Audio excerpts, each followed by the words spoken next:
करूया सुरुवात. राज्याचं पावसाळी अधिवेशन उद्यापासून सुरू होत आहे. 3 आठवड्याचं पूर्ण अधिवेशन या ठिकाणी प्रस्तावित केलेलं आहे आणि अधिवेशनाच्या माध्यमातून सर्वसामान्य नागरिकांचे प्रश्न सुटावेत या दृष्टीनं सकारात्मक चर्चा आणि त्याच्यावर सरकारच्या वतीनं योग्य उपाययोजना अशा पद्धतीचं नियोजन करणं हे सरकारी पक्ष म्हणून आम्ही त्याचा प्रयत्न करणार आहोत. खरं म्हणजे आजही आमच्या विरोधी पक्षांनी चहापानावर बंदी घातली किंवा चहापानावर बहिष्कार घातला. खरं तर ते चर्चेला आले असते तर काही गोष्टींवर चर्चा झाली असती, काही विचार विनिमय झाला असता, पण त्याऐवजी त्यांनी 6 पानाचं एक पत्र आम्हाला दिलं. एक गोष्ट चांगली आहे की मागच्या वेळी पत्रावर सह्या नाहीत अशी टीका झाल्यामुळे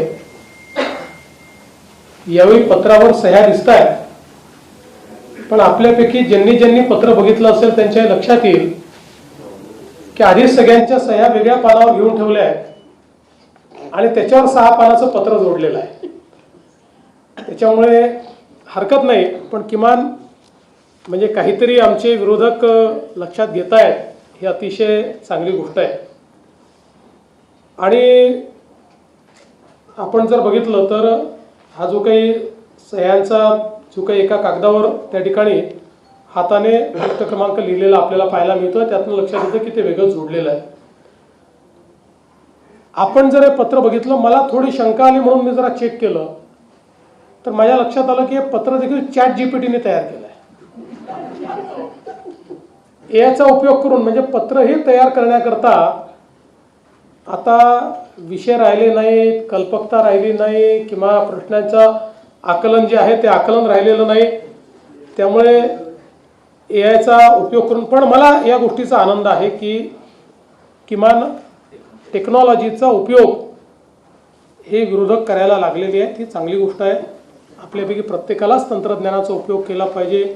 येणारा जमाना AIचा असल्यामुळे येणारी आव्हानं लक्षात घेत विरोधकांनी आत्तापासून त्याचा उपयोग सुरू केला, त्याबद्दल मी त्यांचं अभिनंदन देखील या निमित्ताने करतो. आणि खरं तर आपण बघितलं पाहिजे की आता या ठिकाणी यावेळी जयंतराव वेळेवर पोचले या पत्रकार परिषदेमध्ये, कारण आपण कनेक्टिंग लिंक तयार केलेली असल्यामुळे ते कुठेही ट्रॅफिकमध्ये अडकले नाहीत आणि या ठिकाणी ते पोचले. फक्त आता अल निनोला देखील आमच्याशी जोडण्याचा प्रयत्न त्यांचा चाललेला आहे. ही देखील अतिशय आनंदाची गोष्ट आहे की हे पण जर त्यांनी ChatGPTला विचारलं असतं तर अशा प्रकारचे स्टेटमेंट्स त्यांनी केले नसते. आणि आपल्याला कल्पना आहे की भास्करराव अलीकडच्या काळात खूप रागवतात. तुम्ही कालच बघितलं असेल की ते आपले मिलिंद नार्वेकर यांनी 2-4 वेळा हॉर्न वाजवल्यानंतर भास्कररावनी त्यांचंच ऑपरेशन तुडवा करून टाकलं. तर हरकत काही नाही. मला असं वाटतं की आता एकूणच या संपूर्ण पत्रकार परिषदेमध्ये कोणताही नवा विषय हा विरोधक मांडू शकलेले नाहीत. त्यांच्या पत्रातही म्हणजे एक तर पॅराग्राफ असा आहे की मी तुम्हाला 2023 पासूनच्या प्रत्येक पत्रामध्ये तो पॅराग्राफ तुम्हाला दाखवू शकतो. म्हणजे त्याचं ते काही बदलतच नाही, तसे तेच घटना टाकतात. ज्या घटनांवर चर्चाही झाली, कारवाई झाली तरी त्याच घटना टाकतात. कारण लोकांना अपेक्षित असे मुद्दे हे विरोधकांना अवगतच नाही आहेत. हा याच्या मागचा मोठा प्रश्न आहे. आता त्यांनी कर्जमाफीच्या संदर्भात देखील याच्यामध्ये सूतोवाच केलेला आहे. पहिल्यांदा तर मी स्पष्ट करू इच्छितो, समोर कुठल्याही निवडणुका नसताना आम्ही कर्जमाफी केली आहे. केवळ विधानसभाच नाही तर आम्ही स्थानिक स्वराज्य संस्थाच्या निवडणुका जिंकलेलो आहोत. तरी देखील आम्ही हा विचार केला नाही की आता काय करायचं आहे, आता 2029ची निवडणूक आहे, त्यामुळे 28 किंवा 29मध्ये कर्जमाफी करू असा विचार आम्ही केला नाही. कारण आमच्याकरता कर्जमाफी हा राजकीय विषय नाही. आमच्याकरता कर्जमाफी ही शेतकऱ्यांकरता एक आपल्याला आमचा शेतकरी जगला पाहिजे, आमच्या शेतकऱ्याला पुन्हा कर्ज घेण्याची शक्ती प्राप्त झाली पाहिजे, याकरताचं एक इन्स्ट्रुमेंट, एक उपकरण म्हणून आम्ही कर्जमाफीकडे पाहतो. यापूर्वीही जेव्हा आम्ही कर्जमाफी केली होती तेव्हाही मी सांगितलं होतं की कुठल्याच कर्जमाफीने शेतकरी कधी श्रीमंत झाला नाही. कर्जमाफी हा काही परमनंट उपाय पण नाही, पण परिस्थिती अनुरूप आपल्याला कर्जमाफी करावी लागते. कारण त्याशिवाय त्या कर्जाच्या नेटमध्ये पुन्हा आपल्याला शेतकऱ्यांना आणता येत नाही. पण हे करत असताना यावेळी आपण एक कमिटी तयार केली आणि त्या कमिटीला हे काम दिलं होतं की त्यांनी शॉर्ट टर्मच्या उपाययोजना, लॉंग टर्मच्या उपाययोजना, बँकिंग सिस्टीमवर त्याचा होणारा परिणाम, या सगळ्या गोष्टीचा विचार करून त्या संदर्भातला रिपोर्ट द्यावा. समितीच्या रिपोर्टच्या आधारावर काही निकष आपण यामध्ये टाकलेले आहेत. पण मला असं वाटतं की आज आपण जर विचार केला तर 36,585 कोटी रुपये आणि 56 लाख शेतकऱ्यांना या कर्जमाफीचा लाभ होणार आहे. आणि हा जो आकडा आहे आत्तापर्यंतच्या झालेल्या कर्जमाफींमधला सगळ्यात मोठा आकडा आहे. सर्वात जास्त बेनिफिशरीज आत्तापर्यंतच्या कर्जमाफीमधले या कर्जमाफीत असणार आहेत. त्यामुळे काही गोष्टी निश्चितपणे आपण केलेल्या आहेत की बँकिंग सिस्टीम जी आहे त्या बँकिंग सिस्टीमवर जर ताण आला आणि बँका जर त्या ठिकाणी अडचणीत आल्या तर उद्याच्या काळामध्ये आजच आपण पाहतोय, मागच्या काळात नागपूरसारखी बँक, वर्धेसारखी बँक, बुलढाणासारखी बँक, या बँका अडचणीत आल्यामुळे आज या जिल्ह्यांमध्ये कर्ज घेणाऱ्या शेतकऱ्याची संख्या ही मोठ्या प्रमाणात कमी झालेली. आणि म्हणून बँकाही कशा प्रकारे वाचवता येतील, पण कर्जमाफी बँकेकरता नाही, ती शेतकऱ्याकरता, अशा पद्धतीनं याचं स्ट्रक्चरिंग आम्ही केलेलं आहे. आणि म्हणून हे आता 2 लाखाचं सांगतात. मागच्या काळामध्ये 2 लाखाच्यावर 2 रुपये झाले तरी यांनी कर्जमाफी दिलेली नाही. आम्ही मात्र वरचे पैसे भरले तर 2 लाख रुपये त्याच्या खात्यामध्ये भरतो आणि तेही 10% शेतकरी आहेत. बाकी सगळे शेतकरी, मी एक्झॅक्ट आकडेवारी सभागृहात देईन, पण बहुतांश शेतकरी हे 2 लाखाच्या आतले शेतकरी आहेत. आणि त्यांना सगळ्यांना आपण कर्जमाफी देतो. वारंवार 3-3 वेळा आपण कर्जमाफी करत असताना कुठेतरी कर्ज भरण्याची जी काही सिस्टीम आहे ती सिस्टीम ही कोलॅप्स होऊ नये, की सरकार कर्जमाफी करणारच आहे अशा पद्धतीची भावना तयार होऊ नये म्हणून काही उपाययोजना याच्यात समितीने सांगितल्या, त्या उपाययोजना आपण केल्या. पण ही कर्जमाफी जशी पुढे जाईल तसं एक याच्यात उपसमिती केली आहे. मी आणि दोन्ही उपमुख्यमंत्री आणि काही मंत्री त्या उपसमितीत आहेत. आम्हाला सगळे अधिकार हे या उपसमितीला मिळालेले आहेत. या उपसमितीच्या माध्यमातून ही कर्जमाफी पुढे जात असताना ज्या ज्या अडचणी येतील किंवा जिथे कुठे असं वाटतंय की शेतकऱ्यावर अन्याय होतोय किंवा काही बदल करण्याची आवश्यकता आहे, ते सगळे अधिकार आम्हाला दिलेले आहेत.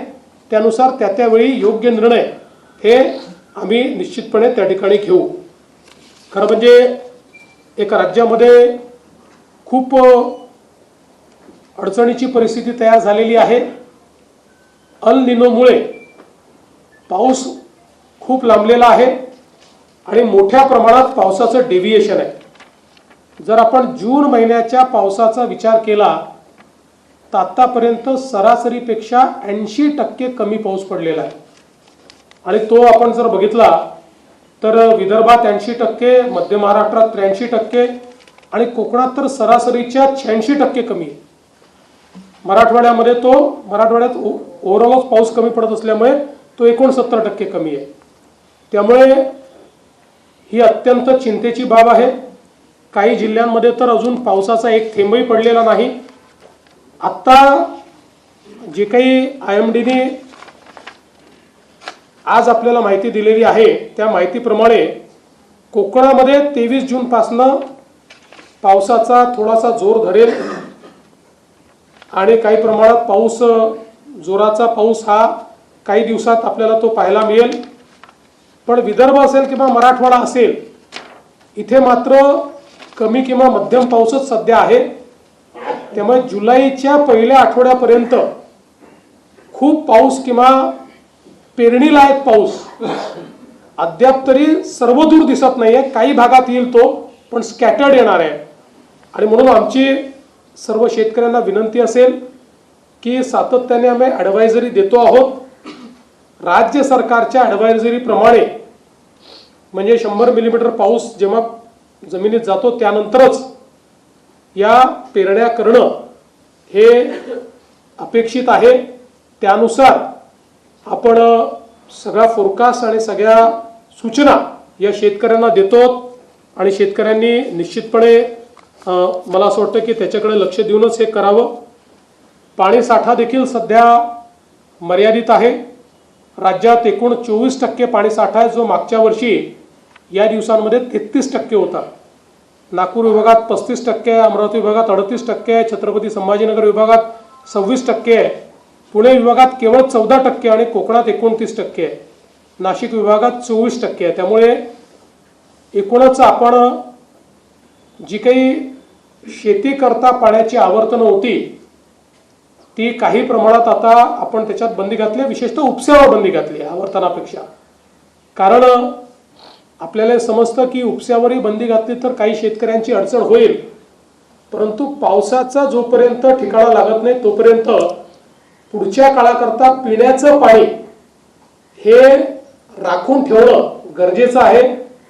अन्यथा मान्सून जर लांबला तर पाण्याचं दुर्भिक्ष, पिण्याच्या पाण्याचं दुर्भिक्ष तयार झालं तर मात्र खूप मोठं संकट हे महाराष्ट्रावर उभं राहील. आणि म्हणून काही प्रमाणात थोडी शेतकऱ्यांची नाराजी पत्करून देखील आम्ही उपसा जो आहे तो आता त्या ठिकाणी बंद केलेला आहे. बाकी आपल्याकडे बियाण्यांची परिस्थिती अगदी चांगली आहे. भरड धान्याचं पीक जर लोकांनी थोडं शेतकऱ्यांनी जास्त घेतलं तर कमी पाण्यात देखील ते मॅनेज होऊ शकतं. आता इंधन आणि गॅसच्या पुरवठ्यातही काही फार अडचणी राहिलेल्या नाही आहेत. आणि मला असं वाटतं की आता खतांच्या संदर्भातही मिश्र खतं योग्य पद्धतीने उपलब्ध आहेत. युरियाची थोडी कमतरता आहे, पण एकदम कमतरता आहे असं नाही आहे. त्याच्यामध्ये थोडं लक्ष देऊन आपण युरियाचं जे काही वाटप आहे ते करण्याचा प्रयत्न या ठिकाणी करतो आणि केंद्र सरकार त्याचा पुरवठा देखील आपल्याला या ठिकाणी करते. आज खरं म्हणजे विरोधकांनी आपल्या पत्रामध्ये नीट परीक्षेचा उल्लेख केलेला आहे. आज अतिशय नीट पद्धतीनं नीटची परीक्षा पार पडलेली आहे आणि राज्यातील 2 लाखापेक्षा जास्त विद्यार्थ्याने कुठलीही अडचण न येता नीटची परीक्षा ही त्या ठिकाणी दिलेली आहे. खरं म्हणजे आता राज्यामध्ये आपण अनेक सुधारणा केलेल्या आहेत. त्या संदर्भातली सगळी माहिती सभागृहामध्ये आपण वेगवेगळ्या चर्चांच्या माध्यमातून देऊ. केंद्रामध्येही NDAच्या सरकारला 12 वर्ष पूर्ण झाली आहेत आणि त्याही संदर्भात महाराष्ट्राला मोठ्या प्रमाणात मोदीजींच्या सरकारची जी मदत मिळाली त्याबद्दल त्यांचे आभार आम्ही मानतो. त्याची माहिती सभागृहाच्या माध्यमातून देण्याचा प्रयत्न आम्ही करू. मला असं वाटतं की एकूणच जर आपण या सभागृहाचा विचार केला तर 10 विधेयकं या अधिवेशनामध्ये मान्यतेकरता येणार आहेत. आणि त्यातलं सगळ्यात महत्त्वाचं मी समजतो असं विधेयक म्हणजे महिला शेतकऱ्यांना कायदेशीर दर्जा देण्याचं विधेयक आहे. आज आपण ज्यावेळेस सर्वे करतो त्यावेळेस लक्षात येतं शेती क्षेत्रामध्ये सर्वाधिक काम करणाऱ्या महिला आहेत, पण महिलांना शेतकऱ्याचा दर्जा नाही किंवा त्यांच्या नावाने शेती नसल्यामुळे त्यांना शेतकरी समजलं जात नाही. आणि म्हणून स्वामीनाथन यांनी या संदर्भात सुधारणा सुचवल्या होत्या. स्वामीनाथन यांच्याच कन्या ज्या आहेत सौम्या स्वामीनाथन यांनी या संदर्भात आपल्याला कल्पना असेल की आपल्या महिला शेतकरी वर्षाच्या निमित्ताने आपल्याकडे एक जॉईंट सेशन आपण घेतलं होतं आणि त्यावेळी त्यांनी या संदर्भातलं एक प्रेझेंटेशन करून महिला शेतकरी या संदर्भातला दर्जा देणारं विधेयक जर आणलं तर त्याचा महिला शेतकऱ्यांना कसा फायदा होईल याचं प्रेझेंटेशन केलं होतं. त्यानुसार आता आपण हा निर्णय केला आहे आणि याच अधिवेशनामध्ये आपण महिला शेतकऱ्यांना कायदेशीर दर्जा देऊन त्या शेतकरी असल्याचा दाखला हा त्यांना देणार आहोत. या व्यतिरिक्त अनेक विधेयकं याच्यामध्ये आहेत आणि मला असं वाटतं की काही एक फक्त विधेयक मागचं पेंडिंग विधेयक आहे विधान परिषदेत, बाकी नवीन विधेयकं या ठिकाणी येणार आहेत. आणि निश्चित मी पुन्हा एकदा सांगतो, आमचा प्रयत्न हा संवादाचाच आहे. विरोधकांनी संवाद ठेवला तर आम्ही चर्चेतनं सगळ्या गोष्टींची उत्तरं द्यायला तयार आहोत. राजकारण केलं तर राजकीय उत्तर मिळेल, समाजकारण केलं सामाजिक उत्तर मिळेल, हितांकरता निर्णय केले किंवा हितांकरता चर्चा केली तर हितकारी अशा प्रकारचेच त्या ठिकाणी उत्तरं मिळतील हा विश्वास मी या निमित्ताने आमच्या विरोधकांना देतो. आणि मला विश्वास आहे की 3 आठवडे हे जे अधिवेशन चालणार आहे यामध्ये सामान्याच्या हितांचा विचार हा मी निश्चितपणे करू. मी पुन्हा एकदा आपल्या सर्वांचे आभार मानतो आणि माननीय उपमुख्यमंत्री एकनाथराव शिंदेजी यांना विनंती करतो की त्यांनी आपल्याला या ठिकाणी संबोधित करावे.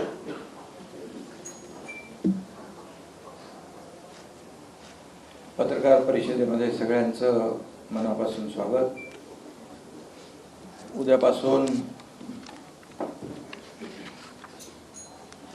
अधिवेशन, पावसाळी अधिवेशन सुरू होत आहे आणि आज आंतरराष्ट्रीय योग दिनाच्या देखील आपल्याला सगळ्यांना शुभेच्छा.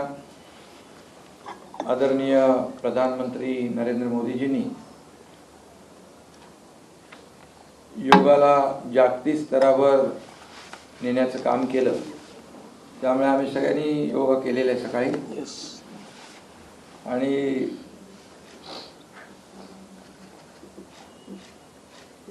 विरोधकांना काही आता त्या पत्रकार परिषदेमध्ये पाहिलं आपण की फार अगदी बिनबुडाचे आरोप दरवेळेप्रमाणे करतात, तसे केलेले आहेत.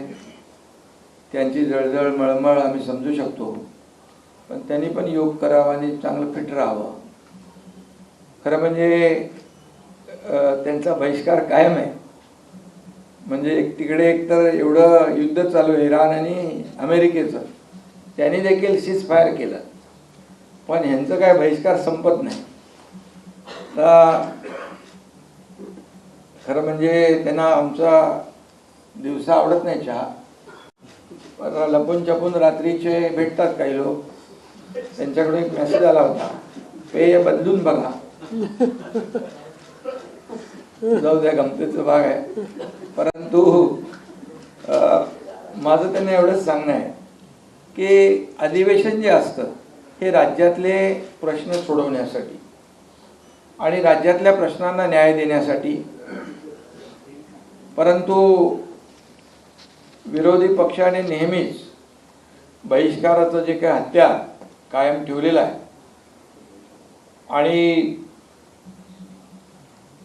त्यामुळे ठीक आहे, मुख्यमंत्री महोदयांनी सांगितलेलं आहे की आमची सगळ्या प्रश्नांची उत्तरं द्यायची आमची तयारी आहे. सभागृहामध्ये आज अनेक विषय आहेत. दुष्काळ आता पाऊस आपला अल्निनोमुळे पुढे गेला आहे, त्याच्यावरचं नियोजन आहे, त्याच्या बाबतीत सूचना असतील. पुढच्या शेतकऱ्यांच्या बाबतीत काही प्रश्न असतील त्यांनी मांडावे आणि त्याला न्याय मिळवून घेण्याचं काम सरकारकडून विरोधी पक्षांनी केलं पाहिजे. मुख्यमंत्री महोदयांनी शेतकऱ्यांच्या बाबतीमध्ये अगदी आकडेवारी सहित सगळे आकडे इथे दिलेले आहेत. मी आपल्याला सांगू इच्छितो की आमच्या महायुती सरकारच्या काळात आतापर्यंतच्या इतिहासामध्ये शेतकऱ्यांना जेवढी मदत कधी झाली नाही तेवढी मदत शेतकऱ्यांना झालेली आहे. त्याचे आकडे माझ्याकडे आहेत. आकडे मगाशी देखील मुख्यमंत्री महोदयांनी 36,000 कोटीची जी आपली कर्जमाफी आहे ती देखील आहे. 2022 मध्ये 15,000 कोटी रुपये त्यांना दिले आपण. त्याचबरोबर महाविकास आघाडीने जी कर्जमाफी केली होती त्याचे जे नियमित कर्जफेड करणाऱ्या लोकांचे 50,000 रुपये ते त्यांनी दिले नाहीत, ते आम्ही दिले 2000. त्यामुळे शेतकऱ्यांना मदत करताना कधी महायुतीने हात आखा घेतला नाही. आमच्या काळात त्यांना NDRFच्या दुप्पट मदत दिली. 2 हेक्टरची लिमिट 3 हेक्टर केली. अगदी गोगलगाईने केलेले नुकसान देखील भरून दिलं. सततच्या पावसामुळे होणारं नुकसान ते देखील दिलं.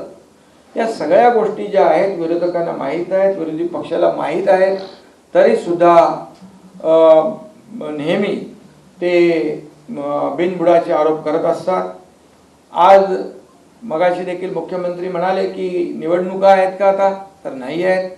परंतु जे आम्ही घोषणा केली शेतकऱ्यांना कर्जमाफीची, ती आम्ही दिली पाळणारे आहोत.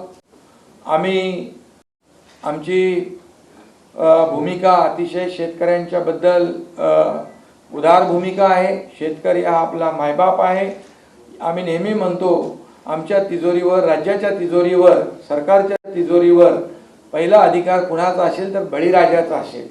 आणि म्हणून बळीराजाला कधीही वाऱ्यावर न सोडण्याचं काम महायुती सरकारने केलेलं आहे. आणि त्यामुळे त्यांनी समोर चर्चा करावी. त्यांनी किती पैसे दिले, आम्ही किती दिले, कारण आम्ही देणारे आहोत, घेणारे नाही. आणि त्यामुळे हे वारंवार आम्ही दाखवलेलं आहे. आणि म्हणूनच मी आपल्याला सांगतो की आता शेतकरी जो अल निनोमुळे आता संकटात आहे त्याला आपण मदत केली पाहिजे. मग सत्ताधारी पक्ष असू दे, विरोधी पक्ष असू दे, सगळ्यांनी एकत्र येऊन या ठिकाणी शेतकऱ्यांच्या प्रश्नावर आपण केली, शेतकऱ्यांना न्याय. त्याचबरोबर पेरण्यांच्या बाबतीमध्ये देखील मुख्यमंत्री म्हणाले पेरण्यांची देखील घाई करता कामा नये, दुबार पेरणीची वेळ येता कामा नये, याच्याबद्दल देखील आपले सगळे लोक मार्गदर्शन करतायत. आणि म्हणून आपल्याला लवकरात लवकर पाऊस पडावा आणि शेतकऱ्यांना एक मोठा दिलासा मिळावा अशा प्रकारचं आपण सगळेच जण प्रार्थना करतोय. आणि नेहमी राजकारण तर आपण राजकारण नेहमी करतोच आहे, परंतु जेव्हा अधिवेशन असतं त्यावेळेस मात्र थोडं राजकारण बाजूला ठेवून आपण समाजकारण पाहिजे. आणि या राज्यातल्या शेतकरी असतील, कष्टकरी असतील, लाडक्या बहिणी असतील, सगळे जे कोणी लोक असतील यांना न्याय मिळवून कसा आपल्याला देता येईल. आणि विरोधी पक्षाचं काम जिथं सरकार चांगलं काम करते सुद्धा बिनबुडाचे आरोप करायचे, ठोकत राहायचं, ह्या सगळ्या काही गोष्टी योग्य नाही आहेत. मी आपल्याला सांगतो 2.5 वर्षाच्या माझ्या मुख्यमंत्रीपद तुमच्या पण मोदींच्या आता 1.5 वर्षात देखील आपण पाहिले तर आम्ही 300 निर्णय घेतले. सर्व समावेशक गृहनिर्माण धोरण आणलं. 35 लाख लोकांना घरं द्यायचे आहेत. झोपडपट्टी महाराष्ट्रासाठी क्लस्टर योजना, समूह पुनर्विकास योजना ती करतोय. मुंबई पुणे मिसिंग लिंकचं उद्घाटन आम्ही केलेलं आहे. ग्रामीण पेयजल धोरण आम्ही आणलेलं आहे.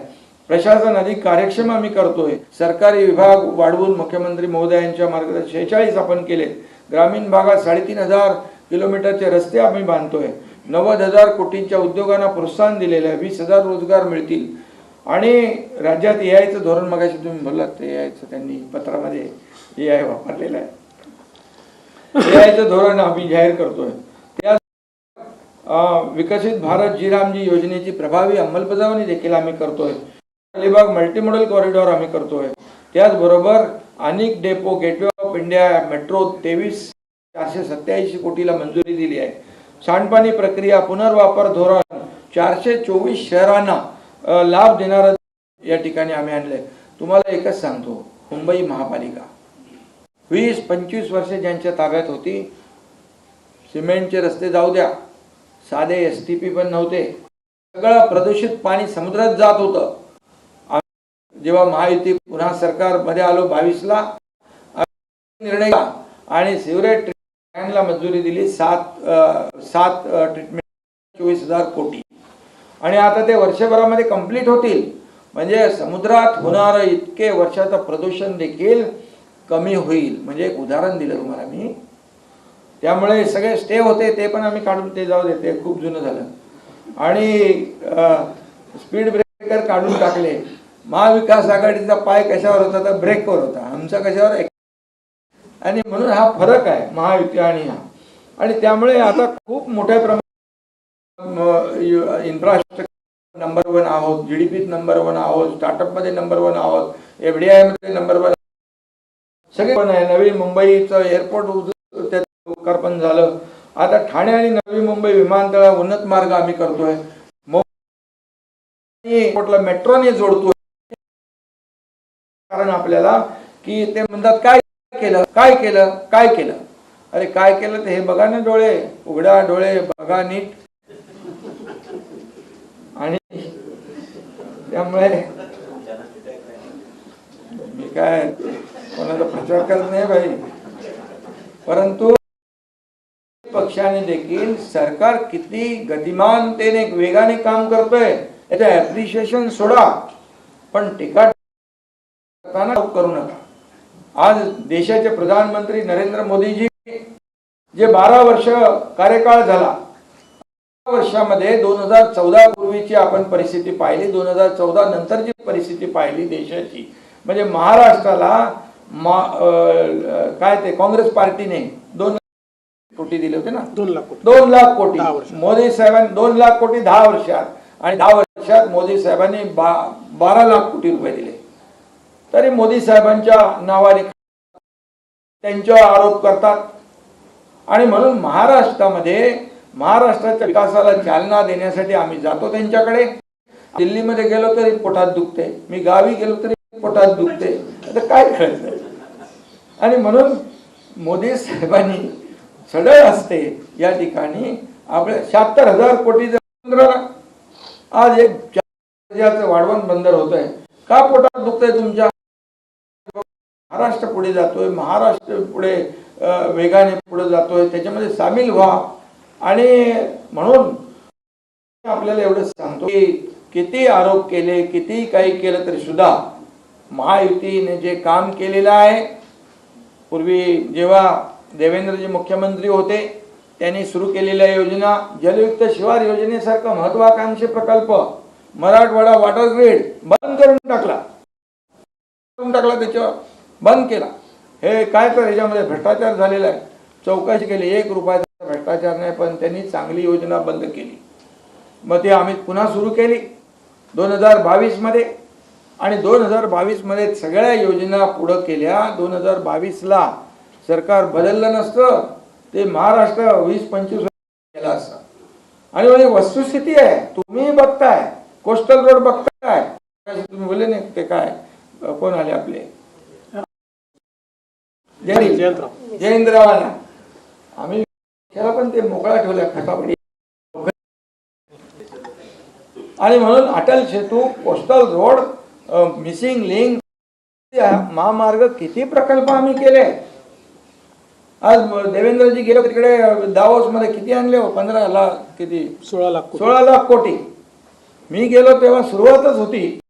रे बाबा कोण करतील की नाही, आता नवीन सरकार आले तरी सुद्धा त्यावेळेस देखील 7 लाख कोटी रुपयाचं MOU साईन झाले. नुसतं MOU नाही, त्याचं एक्झिक्युशन झालं, त्याचं कन्व्हर्जन झालं, त्याची अंमलबजावणी झाली. नुसते आम्ही कागदावर नाही. आज बघा सिंगल विंडो क्लिअरन्स काय येतात उद्योग एवढे मोठ्या प्रमाणावर. का विरोधी पक्ष जे खोटे नाटे आरोप करतो, जर आम्ही काम केलं नसतं तर हे आले असते का. या झालेल्या निवडणुकांमध्ये महापालिका, स्थानिक स्वराज्य संस्थांमध्ये एवढा मोठं यश महायुतीला मिळालं असतं का. अरे म्हणाले बिनविरोध झाल्या निवडणूक. अरे बिनविरोध झाले, तुमचे उमेदवार पळून गेले तर आम्ही काय करणार. आणि त्यामुळे विरोधकांनी आत्मचिंतन केलं पाहिजे, आत्मपरीक्षण केलं पाहिजे. का या सगळ्या गोष्टी विकासाला आपण प्राधान्य दिलेलं. आम्ही खुर्चीला प्राधान्य दिलं नाही. आमचा अजेंडा विकासाचा अजेंडा आहे. लाडक्या बहिणींमध्ये त्या लाडक्या बहिणींचे म्हणाले योजना बंद केल्या. अरे बाबा तसं होऊ शकत नाही. लाडक्या बहिणींची योजना कधी बंद होणार नाही. पण ज्या लाडक्या बहिणींच्या नावावर पुरुषांनी पैसे घेतले, मग त्यांना पुरुषांचे चालू ठेवायचे का पैसे. अरे कुठेतरी बघा ना तुम्ही. आणि का कोण त्याच्यामध्ये KYC मध्ये बाबा याच्यामध्ये का आपण रद्द केलंय. आणि पात्र आमची लाडकी बहीण एकही वंचित राहणार नाही योजनेपासून, हे देखील पत्रकारांना आम्ही तर आपल्या माध्यमातून त्यांना सांगतो, अरे तुम्ही बोलताय लाडकी बहीण, जेव्हा लाडकी बहीण योजना सुरू केली तर कोर्टात कोण गेलं होतं? कोर्टात तेच गेले होते, बंद मिळू नये म्हणून लाडक्या बहिणींना.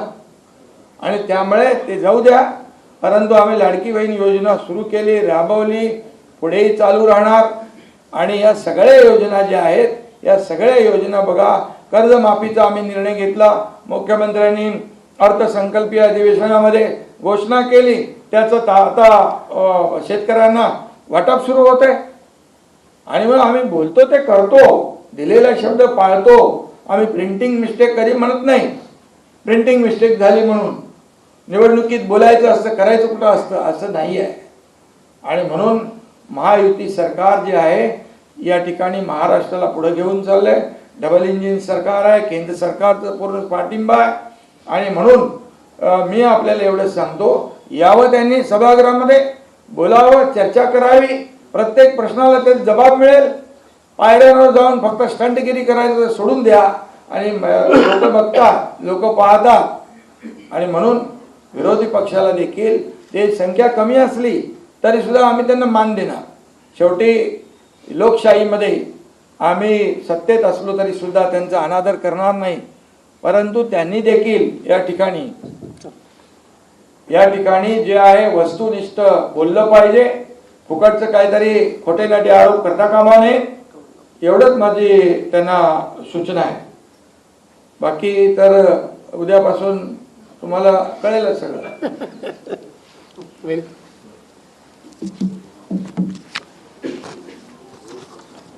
नमस्कार. आदरणीय मुख्यमंत्री साहेब, आजच्या या पत्रकार परिषदेसाठी उपस्थित सर्वच आपण पत्रकार बंधू भगिनींनो आणि माध्यम प्रतिनिधींचे सर्वांचेच मी मनापासून स्वागत. तसेच आपल्याला आजच्या जागतिक योग दिनाच्या शुभेच्छा देते. उद्या पण महाराष्ट्र विधिमंडळाच्या पावसाळी अधिवेशनाला प्रारंभ होत आहे.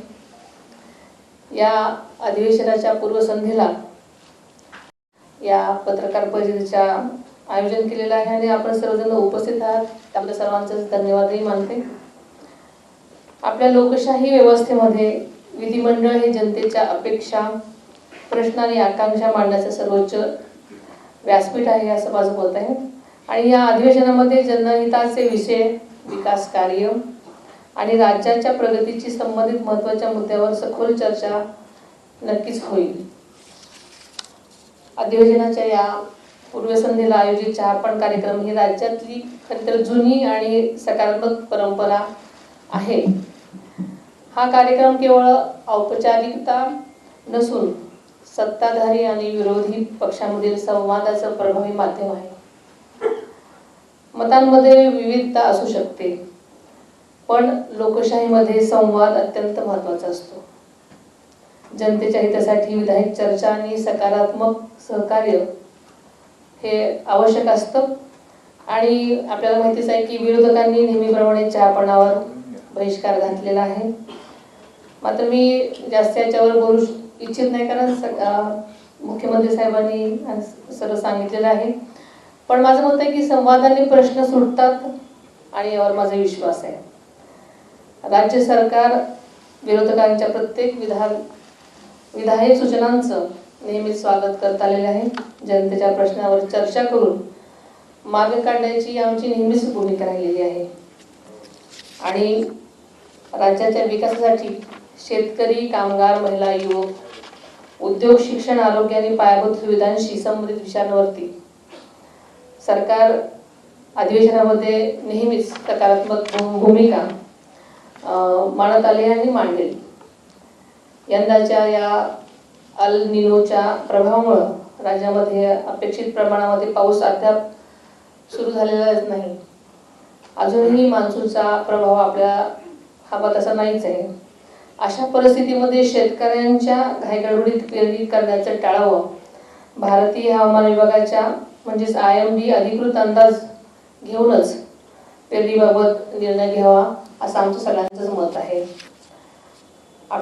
की प्रधानमंत्री किसान सन्मान निधी योजनेचा 23वा हप्ता आदरणीय पंतप्रधान नरेंद्र मोदी साहेबांच्या हस्ते 2च दिवसांपूर्वी ऑनलाईन पद्धतीने वितरित करण्यात आला. या हप्त्याअंतर्गत महाराष्ट्रातील सुमारे 51 लाख शेतकरी कुटुंबांचा एकूण 1,817 कोटींची रक्कम थेट जमा करण्यात आलेली आहे. सध्याच्या मान्सून आगमनाला उशीर होत असल्याच्या पार्श्वभूमीवर बळीराजाला यामुळे नक्कीच धीर, आधार आणि दिलासा देणारी ही बाब आहे. हे पावसाळी अधिवेशन जनतेच्या अपेक्षांना न्याय देणारं, विकासाला गती देणारं आणि राज्यही त्यांचे निर्णय घेणारे ठरेल असा माझा विश्वास आहे. महाराष्ट्रातील सर्वांगीण विकास महायुती सरकार नेहमीच कटिबद्ध आहे. जनतेचे प्रश्न सभागृहात मांडले जातील, त्यावर सगळ्यांकडूनच प्रभावी उत्तर दिली जातील असा मला विश्वास आहे. आणि बाकी सगळ्याच आदरणीय मुख्यमंत्री साहेबांनी, उपमुख्यमंत्री साहेबांनी प्रकाश टाकलेलाच आहे. युनोने हे वर्ष आंतरराष्ट्रीय महिला शेतकरी वर्ष म्हणून जाहीर केलं आहे आणि महिला शेतकऱ्यांना त्यांचे हक्क आणि सन्मान साठी राज्य शासन कटिबद्ध आहे. यांच्या या समीकरणासाठी व अधिवेशनात विधेयक सादर केले जाणार आहे. हे अतिशय सकारात्मक रीतीने पार पडेल असा माझा विश्वास आहे. धन्यवाद. सीएम साहब, विपक्ष के नेताओं का आरोप है, खासकर भास्कर जाधव का, कि जो कॉन्ट्रैक्टर है उनका जो बिल का पेमेंट किया जाता है उसका 56% कमीशन लिया जाता है. मन कर देगा. देखिए, भास्कर जाधव जी के पास कौन पहुंचा मुझे पता नहीं. हमारे पास तो कोई शिकायत आई नहीं है.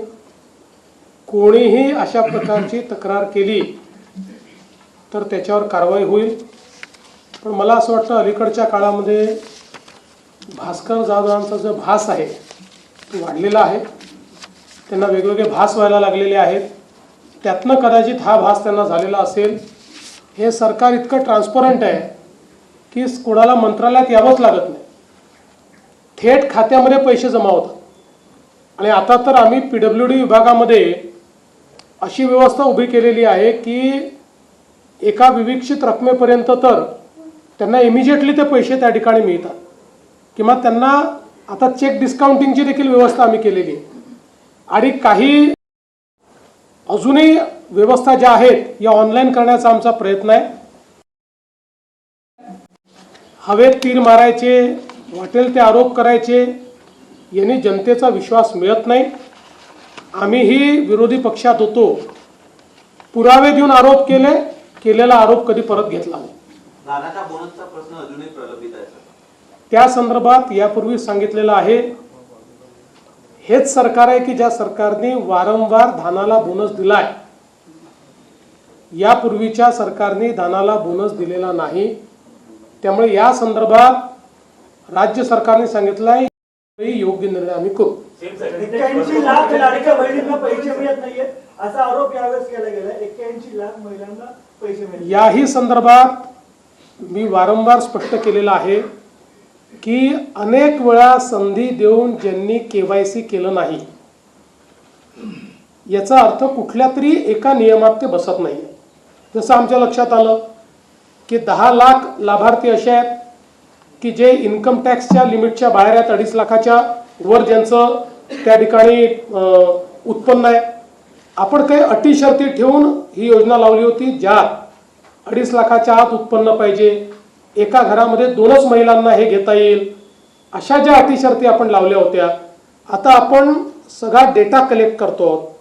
तो डेटा कलेक्ट केल्यानंतर जसं इन्कम टॅक्स विभागाचा डेटा आला तर त्यात आपल्याला लक्षात आलं की कोण कोण इन्कम टॅक्स पेई आहे पण तरी लाडकी बहीण घेतली आहे.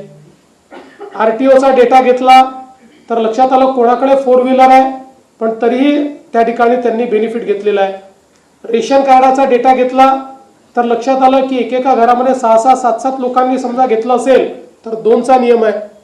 त्यामुळे शेवटी एखादी योजना आपण सुरू करतो त्याचे जे निकष असतात त्या निकषाप्रमाणे योजना चालली आहे की नाही हे CAG त्याचं ऑडिट करतात.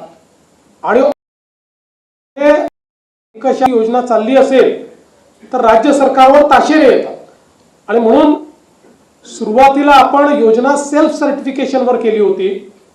तुम्ही जे सांगाल ते सत्य मानून योजना दिली जाईल. पण शेवटी सत्ययुग नसल्यामुळे काही पुरुषांनी आम्ही स्त्री आहोत असं सांगून काही भाऊ लाडक्या बहिणी झाले, तर त्यांचं आम्हाला बंद करावं लागलं. असंच ज्या निकषांच्या पलीकडे ज्या ज्या लोकांनी लाभ घेतला होता त्या लोकांचं त्या ठिकाणी KYC त्यांनी केलं नाही, किंवा KYC केलं पण नंतर लक्षात आलं की हे त्या डेटाबेसमध्ये देखील उपलब्ध आहेत, अशांचंच बंद झालंय. जे नियमात आहेत, KYC केलं आणि नियमात आहेत, एकही हप्ता त्यांचा थकवलेला नाही. दर महिन्याला नियमित आपण त्यांना पैसे देतो आहोत.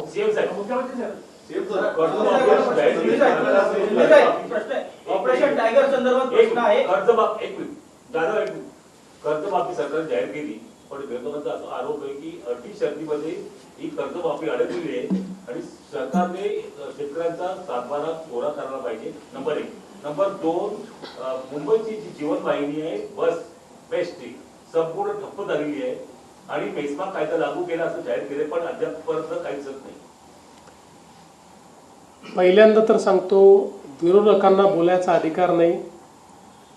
त्यांनी 2 कर्जमाफी केल्या. 2. एक UPAच्या काळात 2009 साली आणि दुसरी 2020 साली. या दोन्ही कर्जमाफीत सांगितलं होतं की 7/12 कोरा. मग तुम्ही 2020 साली 7/12 कोरा केला होता, तर आम्हाला 2026 साली कर्जमाफी का द्यावी लागते? त्यामुळे मुळातच पुन्हा एकदा सांगतो, कर्जमाफीचा जो काही उद्देश असतो तो जे शेतकरी कर्ज मिळण्याकरता अपात्र झालेले आहेत ते पुन्हा कर्ज घेण्याच्या परिस्थितीत आले पाहिजेत, एलिजिबल झाले पाहिजेत, याकरता कर्जमाफी करायची असते.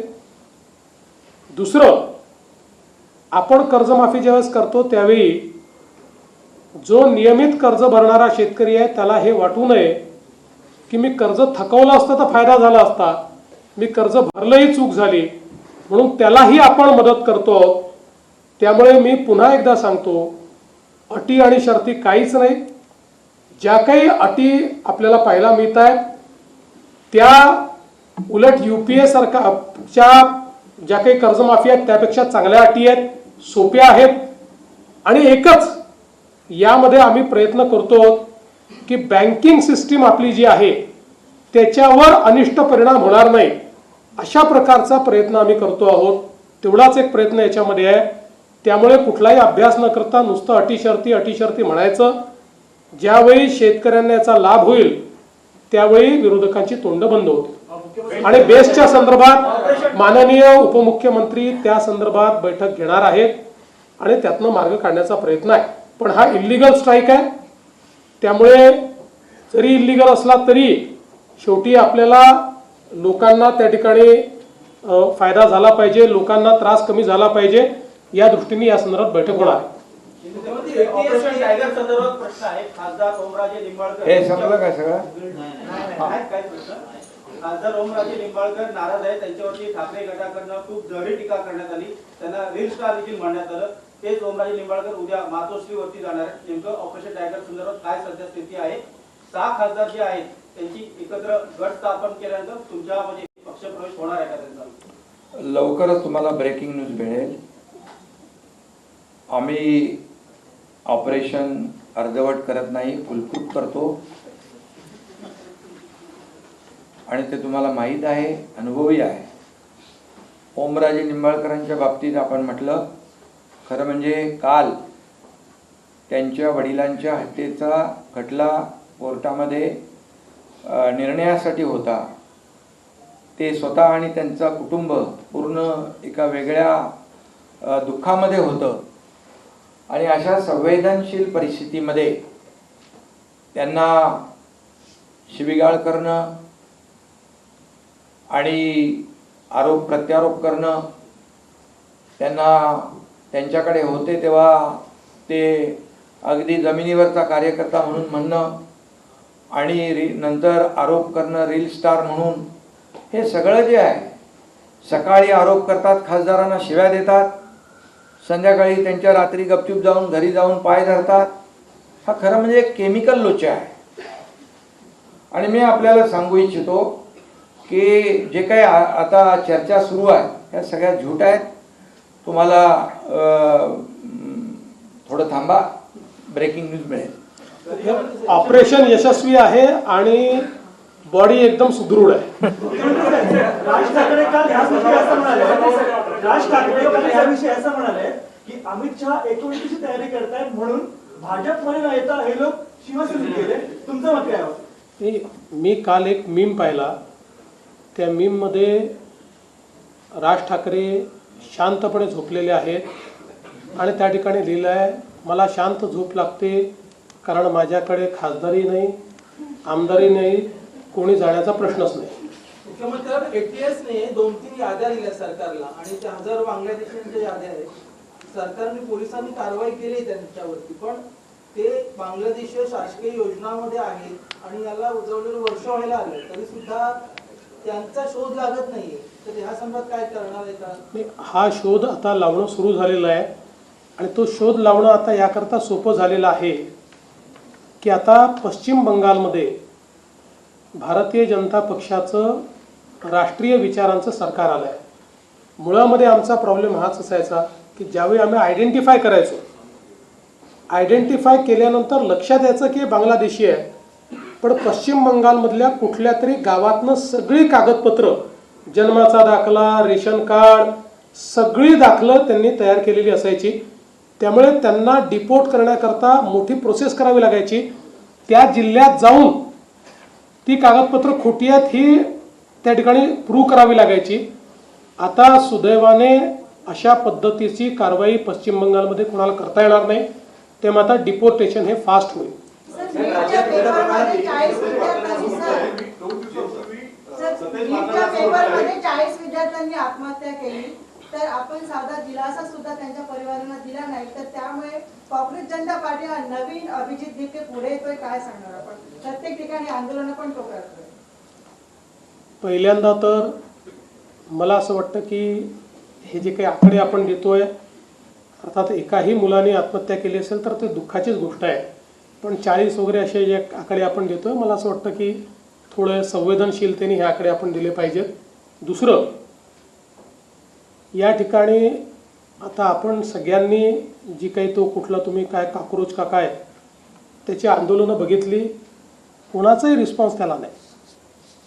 म्हणजे काही ठिकाणी कम्युनिस्ट पक्षाचे लोक गेले, काही ठिकाणी काँग्रेसने लोक पाठवले, तरी 1000-1200चा आकडा पूर्ण करू शकत नाही. त्यामुळे मला असं वाटतं की याच्यावर फार विचार करण्याची आवश्यकता नाही आहे. पाटलाने असं म्हटलं आहे की महायुती सरकारमध्ये भावकीचा वाद सुरू आहे आणि त्यामुळे सर्वसामान्य प्रश्नांकडे लक्ष द्यायला सरकारकडे वेळ नाही. तर तसा वाद काही सुरू आहे का? कोण म्हणाला? सतीश पाटील. त्यांच्याकडचा सुटला वाद नाही, सुटला असेल असं मला वाटतं. म्हणजे होता का नाही मला माहित नाही, पण सुटला असेल असं आपण त्या ठिकाणी समजून. आमच्यात फक्त भावकी आहे, वाद नाही आहे.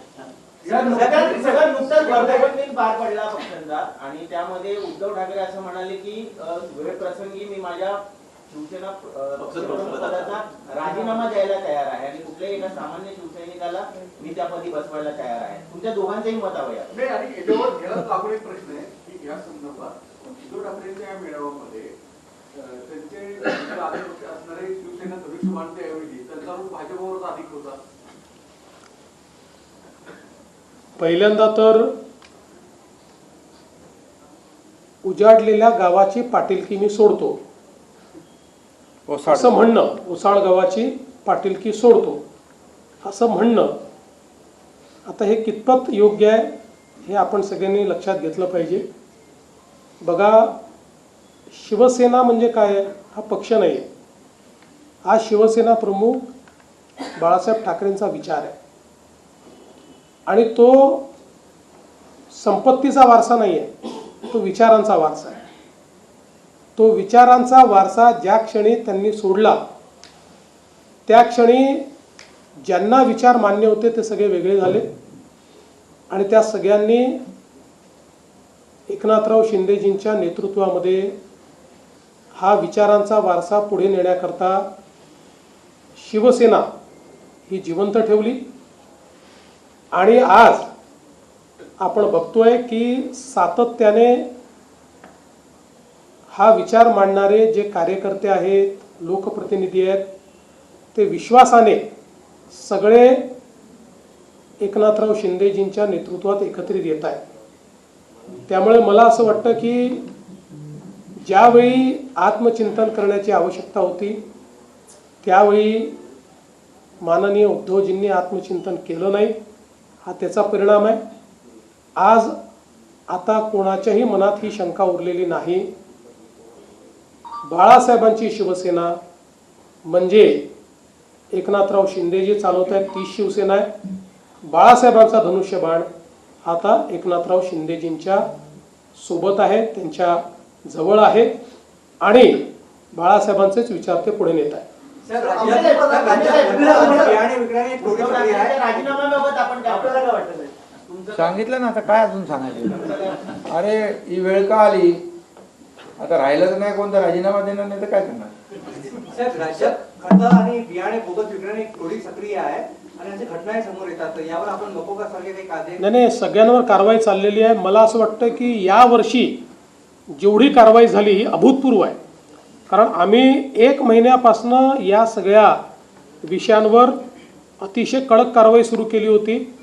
सर्वात जास्त परवाने सस्पेंड करण्याचं काम यावेळेस केलेलं आहे आणि कुठल्याही परिस्थितीत शेतकऱ्यांना बोगस बियाणं मिळू नये आणि बोगस खतं मिळू नये याचा प्रयत्न आमचा चालला आहे. अंमली पदार्थांच्या वाढत्या तस्करीवर सुद्धा विरोधकांनी टीका केली की यावर मला असं वाटतं की आपल्या सगळ्यांकरता म्हणजे केवळ विरोधकांकरता नाही, आमच्याही करता हे मोठं आव्हान आहे आणि याचा समर्थपणे सामना करण्याकरता देश पातळीवर आता आम्ही योजना तयार केलेली आहे.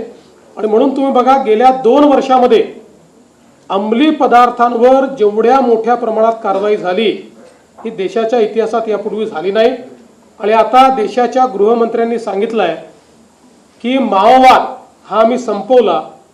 आता हे जे काही अंमली पदार्थ आहेत याच्या विरुद्धची लढाई आम्ही इंटेन्सिफाय करू. चला, धन्यवाद.